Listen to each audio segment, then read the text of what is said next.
गुलाब का सुगंध लेना चाहिए, फूल है गुलाब का सुगंध लेना चाहिए, चैनल है आपका सब्सक्राइब करना चाहिए।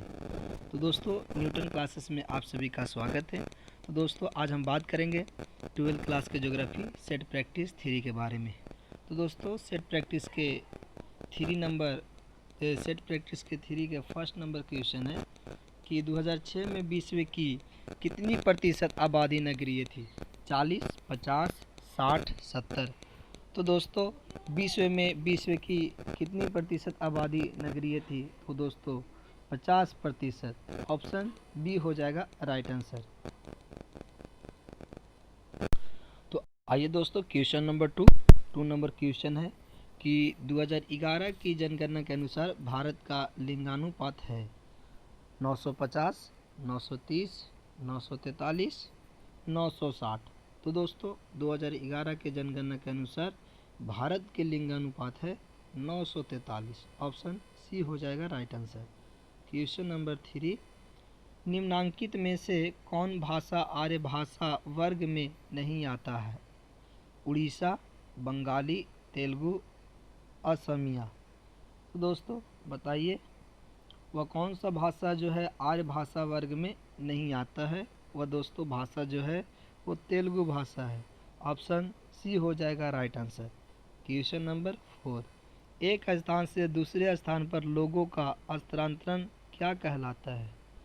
वितरण कहलाएगा, स्थानांतरण कहलाएगा, प्रवास कहलाएगा कि बक्सर कहलाएगा? तो दोस्तों एक स्थान से दूसरे स्थान पर लोगों का कहलाता है प्रवास।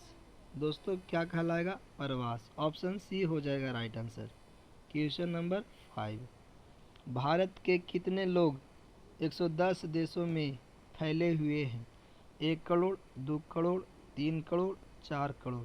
तो दोस्तों भारत के कितने लोग जो हैं से 110 देशों में फैले हुए हैं?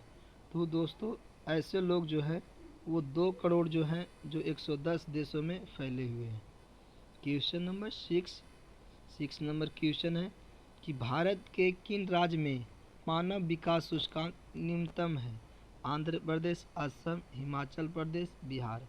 दोस्तों भारत के किस राज्य में मानव विकास सूचकांक न्यूनतम है? तो दोस्तों बिहार एक ऐसा राज्य है जो मानव विकास सूचकांक का न्यूनतम है।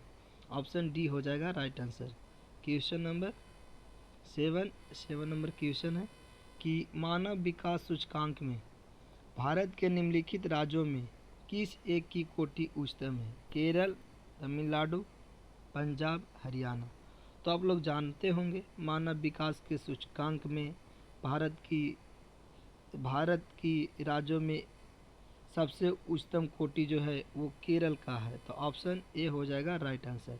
क्वेश्चन नंबर 8, निम्नांकित में कौन नगर समुद्र तट पर स्थित नहीं है? कोची, आगरा, विशाखापत्तनम और कंडला। तो दोस्तों बताइए समुद्र तट पर स्थित नहीं है? तो दोस्तों कोची है, समझ गए, विशाखापट्टनम भी है और दोस्तों समुद्र के तट पर स्थित नहीं है।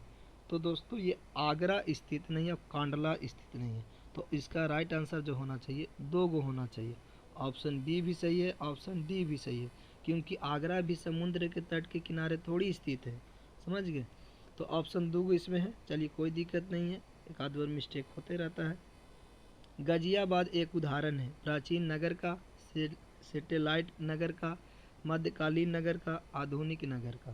तो दोस्तों गाजियाबाद एक उदाहरण है सैटेलाइट नगर का। ऑप्शन बी हो जाएगा राइट आंसर। क्वेश्चन नंबर 10, कपास उत्पादन में अग्रणी राज्य है? गुजरात, झारखंड, बिहार, उड़ीसा। तो दोस्तों कपास उत्पादन में अग्रणी जो राज्य है वो दोस्तों गुजरात है। ऑप्शन ए हो जाएगा राइट आंसर। क्वेश्चन नंबर 11, निम्न में से किसमें टैनिन पाई जाती है? चाय, कॉफ़ी, गन्ना या कपास? तो दोस्तों टैनिन जो पाई जाती है वो दोस्तों चाय में पाई जाती है। ऑप्शन ए हो जाएगा राइट आंसर।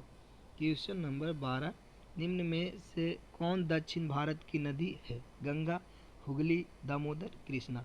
तो दोस्तों गंगा नदी जो उत्तर भारत की है, हुगली नदी जो पूरब के है, दामोदर नदी भी पूरब के है। तो दोस्तों कृष्णा नदी जो है दोस्तों वो दक्षिण भारत की नदी है। ऑप्शन हो जाएगा डी। दक्षिण भारत में नदियाँ आती है ऐसे गोदावरी, कृष्णा, कावेरी, समझ गए, ये सब नदियाँ जो आती है दक्षिण भारत में आती है। क्वेश्चन नंबर 13, निम्नांकित में कौन परियोजना बाढ़ नियंत्रण के उद्देश्य से प्रारंभ हुई? भाखड़ा, हीराकुंड, कोसी, चंबल। तो दोस्तों आप लोग जानते होंगे बाढ़ नियंत्रण के उद्देश्य से प्रारंभ है वो नदी जो है वो कोसी नदी है। ऑप्शन सी हो जाएगा राइट आंसर। क्वेश्चन नंबर 14, कल्पंकम किस राज्य में है? तमिलनाडु, केरल, गुजरात, कर्नाटक। दोस्तों कल्पंकम जो है वो दोस्तों तमिलनाडु राज्य में है। ऑप्शन ए हो जाएगा राइट आंसर। क्वेश्चन नंबर 15, परमाणु ऊर्जा आयोग की स्थापना कब की गई? 1940 में, 1944 में, 1948 में, 1952 में। तो दोस्तों परमाणु ऊर्जा आयोग की स्थापना 1948 में किया गया था। ऑप्शन सी हो जाएगा right answer. Question number 16 number question है, इनमें सूती कपड़ा उद्योग का विकास पहले कहाँ हुआ? मुंबई में, नागपुर में, पुणे में, अहमदाबाद में। तो दोस्तों सबसे पहले सूती कपड़ा उद्योग का विकास हुआ था मुंबई में। कब किए थे? तो ये कब हुआ था? तो 1854 में। किसके द्वारा किया गया था? कौसजी, समझ गए, कौसजी डावर पादरी नाम था, समझ गए। इसके द्वारा सूती कपड़ा उद्योग, सूती फैक्ट्री लगा था, सूती उद्योग का कारखाना शुरू हुआ था सबसे पहले मुंबई में। आइए हम लोग अब आते हैं क्वेश्चन नंबर 17, किस स्थान का लौह इस्पात कारखाना बाबा बुदन पहाड़ी से लौह अयस्क प्राप्त होता है? भिलाई। दोस्तों भिलाई भी जो है वो लौह इस्पात के लिए भी है। सलेब, भद्रावती, जबकि पूछ रहा है हमको लौह अयस्क, ठीक है। बाबा बुदन पहाड़ी, तो सबसे पहले जानेंगे कि बाबा बुदन पहाड़ी कहाँ है दोस्तों। तो बाबा बुदन पहाड़ी जो है वो दोस्तों कर्नाटक में है। कहाँ पास है? तो कर्नाटक में। अब आइए दोस्तों, तो कर्नाटक में बताइए कौन सा आते हैं? तो सलेम तो तमिलनाडु में आ जाएगा, राउरकेला उड़ीसा में आ जाएगा, भिलाई तो कर्नाटक में नहीं आएगा। चलिए भिलाई आ जाएगा कहाँ दोस्तों? तो भिलाई आ जाएगा छत्तीसगढ़। अब दोस्तों एक बज गया भद्रावती, ये कर्नाटक में आता है, बाबा बुदन पहाड़ी के पास। यहाँ से लौह इस्पात कारखाना है, लौह अयस्क प्राप्त हो जाता है। ऑप्शन सी हो जाएगा राइट आंसर, समझिए। लौह इस्पात नहीं पूछा, देखिए किस स्थान का लौह इस्पात कारखाना बाबा बुदन पहाड़ी से लौह अयस्क प्राप्त होता है? लौह अयस्क कहाँ से मिलेगा लौह इस्पात को? ठीक है, तो भद्रावती से। बहुत बढ़िया, आप लोग ये क्वेश्चन का आंसर राइट किए होंगे। क्वेश्चन नंबर 18, इंदिरा गांधी नहर को पहले किस नाम से जाना जाता था?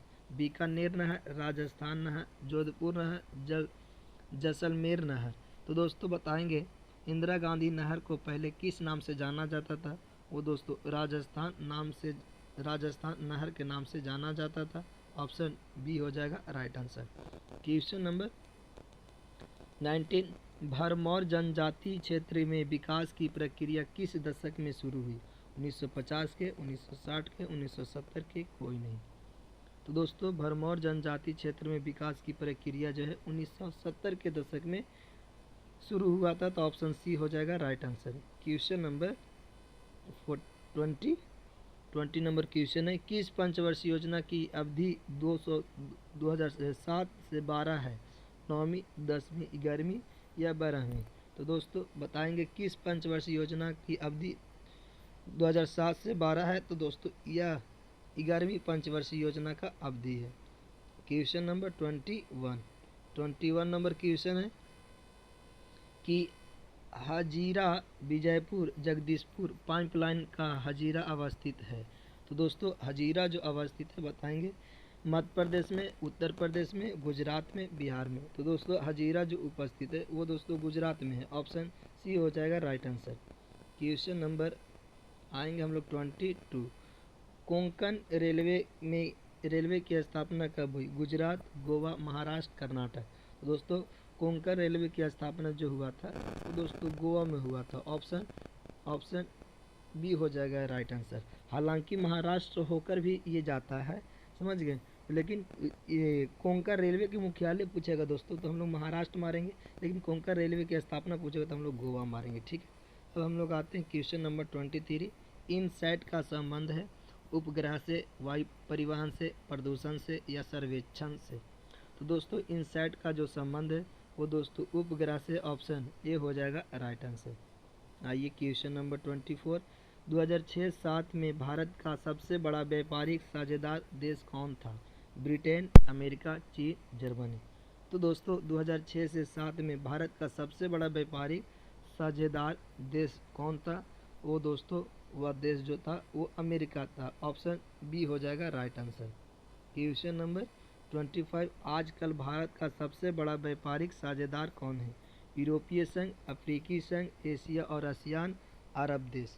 तो दोस्तों आजकल भारत का सबसे बड़ा व्यापारिक साझेदार जो है वो दोस्तों एशिया और आसियान है। ऑप्शन सी हो जाएगा राइट आंसर। Question number 26। आइए दोस्तों क्वेश्चन नंबर 26 नंबर क्वेश्चन है कि वर्तमान में भारत के अंतर्राष्ट्रीय व्यापार का सबसे बड़ा साझेदार देश कौन है? ब्रिटेन, फ्रांस, अमेरिका, रूस। तो दोस्तों वर्तमान समय में भारत के अंतर्राष्ट्रीय व्यापार का सबसे बड़ा साझेदार देश जो है वह दोस्तों अमेरिका है। ऑप्शन सी हो जाएगा right answer. Question number 27 number question है, इनमें कौन पतन नदी पर अवस्थित है? हल्दिया, कोलकाता, चेन्नई, मुंबई। तो दोस्तों इनमें से कौन सा जो पतन है जो नदी पर अवस्थित है वह दोस्तों कोलकाता है। कौन सा नदी पर? तो हुगली नदी पर। ऑप्शन बी हो जाएगा राइट आंसर। Question number 28। निम्नांकित में से सर्वाधिक प्रदूषित नदी कौन सी है? गोदावरी, ब्रह्मपुत्र, यमुना, सतलज। तो सबसे ज़्यादा प्रदूषित नदी जो है वो दोस्तों यमुना है। ऑप्शन सी हो जाएगा राइट आंसर। Question number 29। किस प्रदूषण द्वारा सर्वाधिक बीमारियां होती है? ध्वनि, जल, मृदा या वायु।